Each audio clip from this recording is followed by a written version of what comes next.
When was your gut feeling actually right? Twice, while delivering pizza to shady neighborhoods. Things didn't look right, I trusted my instincts and booked. Both times, no one ever called back to ask about their food never arriving. That's all the proof I need. I'll never understand the idea of robbing a pizza person. You're robbing, possibly assaulting and or killing a working man/woman. For what is probably $20 or less. I've hung around with gang members and some pretty rough types, but none of them ever told me they did that. I grew up with a kid who ended going to jail for beating up/mugging a Chinese food delivery driver. They called him to a location, waited for him to show up, beat him up and stole all his cash plus the food. I stopped at Home Depot to pick up an item, so I knew it was going to be a quick trip. I'm in the store and notice I'm pretty much the only girl in there besides employees. I couldn't find what I was looking for and had to ask multiple employees before I found it. I check out, and as I'm heading out to my car I notice a shady dude standing against a tree on one side of my car. On the other side of my car is another shady guy sticking his arm outside of his car window. When I walked out they both turned and stared at me. My heart dropped, I started to feel queasy, and my mind instantly knew to turn around and go inside. I stood there shaking at the front of the store until I could get the courage to ask an employee to walk me to my car. As soon as they saw me walking out with an employee, the guy standing by the tree walked around my car and into the driver's side of the car parked next to me. To this day I swear I was a short walk away from being kidnapped. This sounds horrifying. We're all glad you trusted your instincts. I am a 6 tall bald dude. I own a smart car. I was walking out of a grocery store towards my car at night and noticed a white van parked by my car that wasn't there when I went in. No worries. Until I was halfway to the car, the van sped away in what I considered to be an abrupt manner. I wonder if it is all in my head or if they were waiting for a woman to walk to her tiny car. Or maybe they were trying to decide if they could fit my car in the van. Maybe they could. Driving in Pittsburgh. I stop at a red light. Hill goes up on my left, downhill on my right. Poor visibility to the left. The light turns green, but my brain tells me, hey bud, wait a second.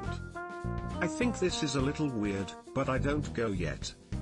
A millisecond later, a massive navy blue F-350 comes barreling downhill through the intersection from my left, blowing past the red light at about 45, then trundles down the hill. If I'd have gone, I would have been destroyed by 3 tons of Ford truck, for sure. Instead I trusted the spider sense. Edit, apparently we all have an inherent sense of danger, maybe there's something to that. Bonus story, I was going down a hill on some 2-lane highway when at the bottom of the hill I noticed there was a bus stop, for some reason. The bus wasn't pulled over to the side to pick people up, so he was blocking the entire right lane.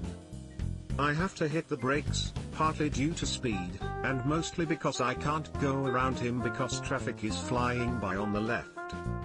As I'm waiting 10 feet behind him for a break in the cars in the left to go, something in the back of my mind says I bet someone else doesn't see that bus. So I look in my rear view and sure enough, there's a white Toyota Tundra, another truck. Barreling toward me way too fast. No time for thinking, Jay just hit the go button and swing my car to the right to try to move onto the shoulder, reasoning being that it'll mitigate the impact a little. I was right. The lady hit me, bounced me around and sent my phone flying, but when we got out and inspected our vehicles, neither were damaged. She apologized. I just was thrown off by that bus. I reassured her it was fine.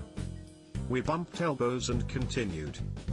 I used to be a member of the subreddit WPD. There were tons of accidents like that. I've learned to wait at least a second before going on a green light.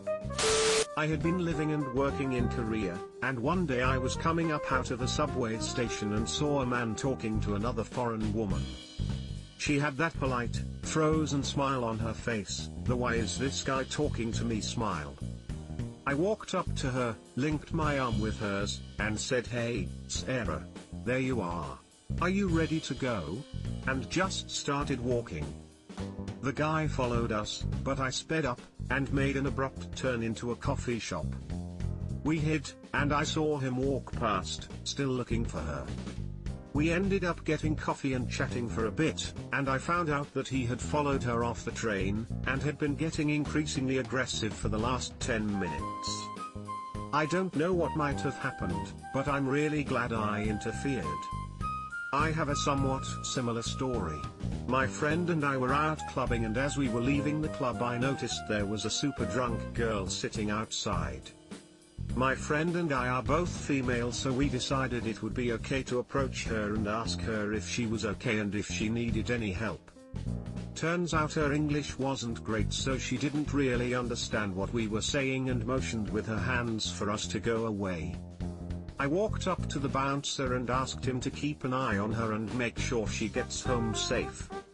He nodded, so my friend and I started walking to the McDonald's close by the club. We're about 5 minutes into the walk and I get the urge to look back behind me. I look and see the same woman from outside the club surrounded by 2 men. I instantly knew that she didn't know the 2 men and that she was not comfortable, so I stopped in my path, told my friend to wait, then ran to her, grabbed her hand and walked her and I back to my friend. We ended up buying her a meal at McDonald's, and even though there was a language barrier she thanked us profusely. We then waited for her friend to pick her up. I'm really glad I interfered too. When I lived in Korea, a man followed me as well. Like literally jumped the turnstile to run after me when I tried to dodge him in the train station. I had to hide in a Subway beauty store while he paced in front of it like a lion. My then boyfriend, now husband, took off work to meet me there and make sure I was safe and okay. I was heading home after work, so my school allowed me to ride the kiddie bus to a new stop for a couple months after that. Scary.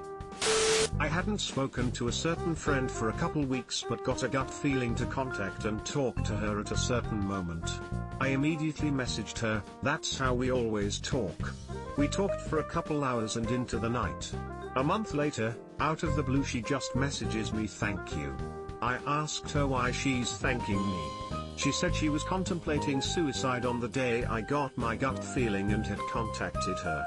Because she got to talk to someone on that specific day, she dropped the idea and hasn't attempted it again ever since.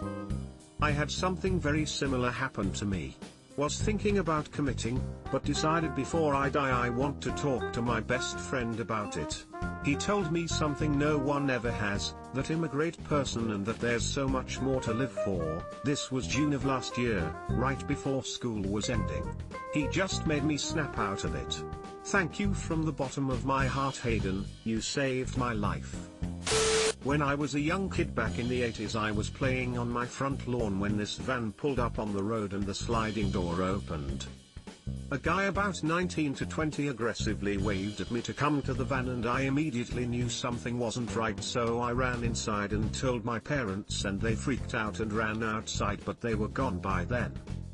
Stranger danger wasn't really a thing back then, and I had no idea what an abduction was at the time, but looking back on it, my life could have ended that day had I chose to go over to the van. I often wondered after that day if they ever did get a kid to get into their van. Wow, that's weird. Stranger danger was huge where I grew up, SF Bay Area, and I was born in 1976. Good on you for spotting scum. When my dad passed out in a bathroom at the airport, I told him to purchase an AED because they were selling them at the time at Sam's Club, 2007, for $1K. I just knew it was an arrhythmia, and I was right. He died a month later, and if he had his AED he might have survived. It was an arrhythmia. I'm so sorry I've lost my father recently, so I know the guilt that comes along with the what ifs.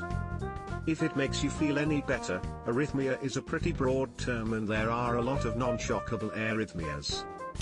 Helped a victim of human trafficking get to a shelter. Context: I was a medical student at the time, now a resident, and the city my school was in is a hub for human trafficking. I noticed a patient in the ER who had a pretty bad injury to her face was with a sketchy looking guy who was not related to her. She wasn't my patient, but I brought my gut feeling up to her doctor, who then made up some excuse to talk to the patient alone and got her to help. I never talked to her myself, but I couldn't shake the vibe I got from looking at her and the man she was with. You're the type of person who makes this world a better place. Thank you. Thank you for helping her /you/pmme__lovely_boobs. Subscribe for more hot Reddit takes in your inbox, guaranteed.